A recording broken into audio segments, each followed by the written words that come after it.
everyone, and this is my review for Monday Night Raw on December 16th, 2013.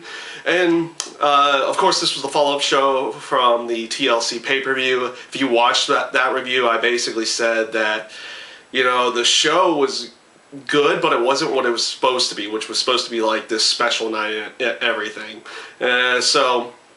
On to the follow-up from Monday Night Raw. Obviously, they started out with Randy Orton coming out, everybody standing there, him raising the belts symbolically over John Cena and Daniel Bryan, his main two opponents over that time frame.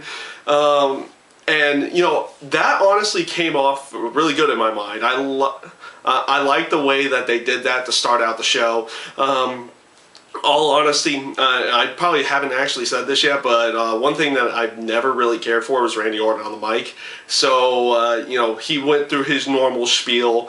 I don't, and it's basically what you typically go through with Randy Orton, with him talking. To me, he feels very monotone. He feels very robotic when he's on the mic. He's very, it feels like he's reading off a script at that point. So you have John Cena interrupt them, and of course instead of making a match with John Cena and Randy Orton again, they decide to go with a Daniel Bryan, Randy Orton deal, which, you know, just comes off really weird because you figure Cena would want to go after Orton as quickly as possible instead of, you know, just handing off the match to Daniel Bryan and then taking a later time or anything like that. So that felt really weird to me. In there, but overall, I felt the opening segment was came off really good. Now for the rest of the show, man, there were a lot of tag team matches set for the night. I liked the beginning tag team match with Cody Rhodes and Goldust versus Big Show and Rey Mysterio. I felt they did a really good job at the pay-per-view. They did another really good job here.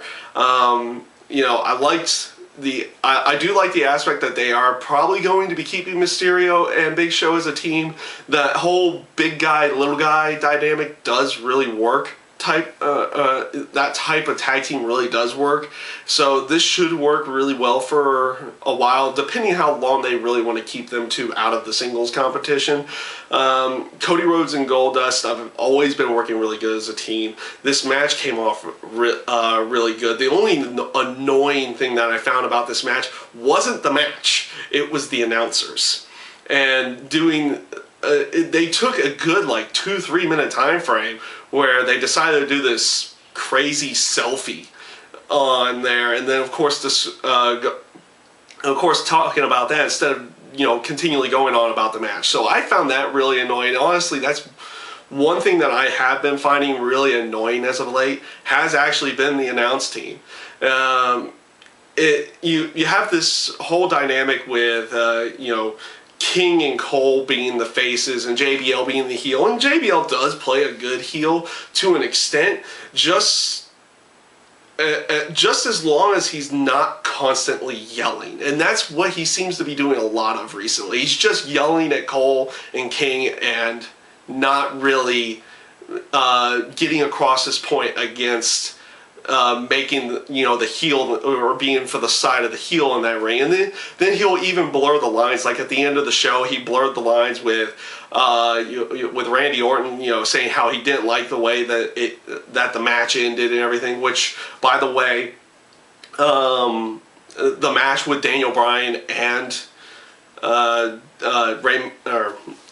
match with Daniel Bryan and Randy Orton was a great match. Just tons of fun to watch. And then obviously they went with the typical DQ type finish here, which actually, you know, that actually works there because you can set that up as like maybe a triple threat match with Daniel Bryan, John Cena, and Randy Orton, or you can just continue on with a Daniel Bryan, Randy Orton type deal.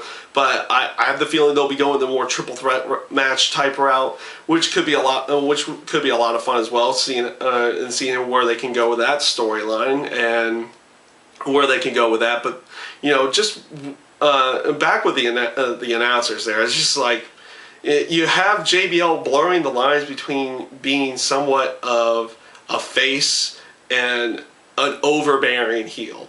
And then there are times where he's being the heel, but he's being more heelish towards Cole and King versus trying to put over the heel on the side inside the ring.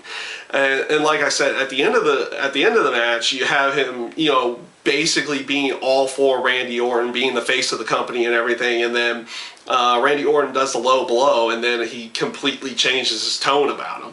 I'm not really like.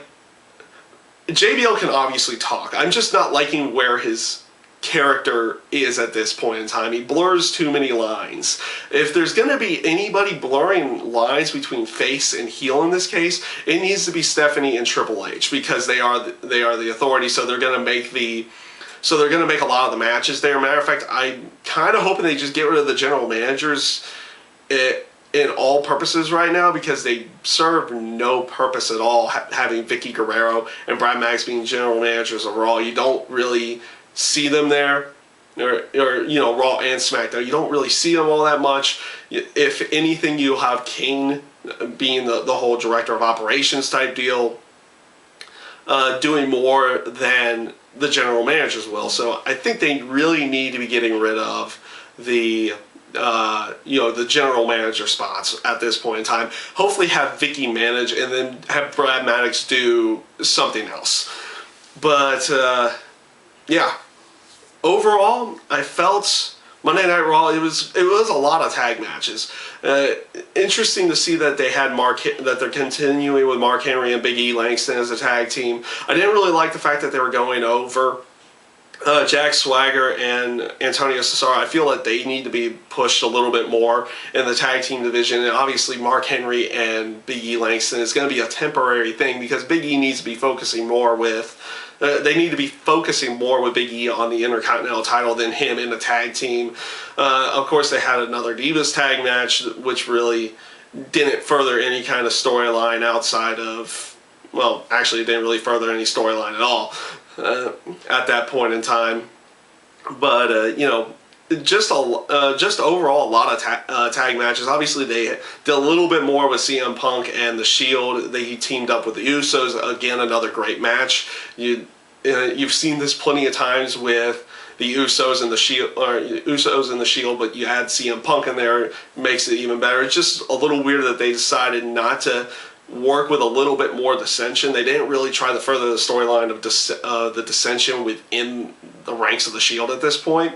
Now, granted, they have a lot of time before the pay-per-view, and I don't feel like they're going to be going the route where they're breaking them up right away. They're probably going to be working at this breakup of the Shield for probably another good couple months, and I think that storyline could come out to be really good as well. Just overall, I felt they did a decent job in the terms of storyline building. Match quality wise, you had some really good matches. You had really good matches in there. Cody Rhodes and Goldust versus Big Show and Rey Mysterio was really good. The Usos and CM Punk versus Shield was really good. Of course, Daniel Bryan and Randy Orton was just a phenomenal match. Storyline-wise, I felt they did good. Match-wise, you had its good spots, you had its bad spots, but overall, I felt Monday Night Raw was actually a fairly entertaining show. The only annoyance that I really found throughout the show was that whole little selfie bit, and also the constant, JBL yelling at more at Michael Cole and King than he is trying to build a heel inside the ring. But and that kind of goes on Michael Cole and King as well. I'm not really liking this announced team at this point in time. It just seems like they're putting a lot of focus on themselves than they are on some of the matches in general. So yeah, overall, Raw was good. Had some annoyances. Had a lot really good going for it. But yeah, that's my review this week for Monday Night Raw. I thank you guys for watching, and I hope you enjoyed.